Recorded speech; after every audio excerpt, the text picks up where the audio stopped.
day and all night. They're pressing records at Nashville's United Record Pressing and have been since 1949. The pressing machines never stop, but upstairs and down this hall, time stands still.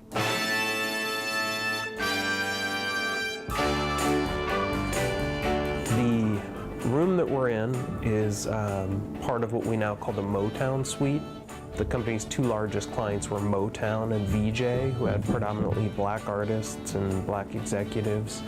And at that point in time, there were few, if any, hotels in Nashville that would accept those individuals due to the color of their skin. So the company was good and forward-thinking enough to create this space to offer to those individuals so they'd have a safe place to stay. For African Americans in the segregated South, travel could be tricky. As the story goes, when the executives would come, some would be to do business and talk about business deals. But yeah, aside from that, there would be, the bands that would come through town, and yeah, they didn't have a place to stay, and they knew that this was here, and the company was happy to offer it to them. Lodging was one of the problems, yes, it was. Clifford Curry hit the road right after high school with the Fabulous Six. Back then, man, sometimes you had to worry about where you're going to stay, or either do your shows in that town and leave and go to the next town that you thought had adequate facilities for you to stay in.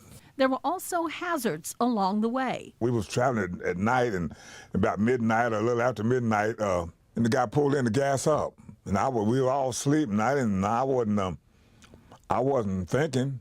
Just a normal thing. There was a bunch of guys in the car, and everybody went to use the bathroom. And I had too. Wasn't thinking at all. Wasn't thinking about nothing, And then here's the guy coming out on the station, standing out with a baseball bat in his hand, hitting it against his palm of his hand. Told me, who told you to go and use that bathroom? A nice, safe place to stay was a luxury. One United Record Pressing was happy to supply.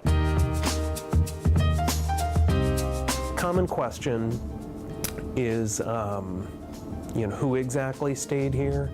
And the history, unfortunately, wasn't documented very well because they didn't get the full cultural significance or impact of what they were doing. To them, they were just doing what seemed like the common sense thing to do. You take care of your customers regardless of the color of their skin.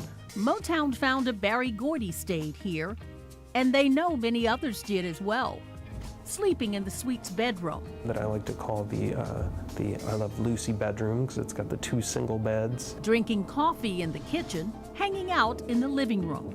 And throughout the suite, most of the furniture is the same furniture that was here when we hosted those individuals. Even a pair of shoes someone left behind. And those shoes have been there probably 30 to 40 years now, and basically the company has changed hands a couple times, and at one point one of the gentlemen purchasing the company saw the shoes there and liked the mystique, like maybe they're Stevie Wonders, or like maybe they're the janitors, but who knows. These walls could talk, the old cliche, because I'm sure there's a lot of stories of who all stayed here, and we certainly wish we knew all of them.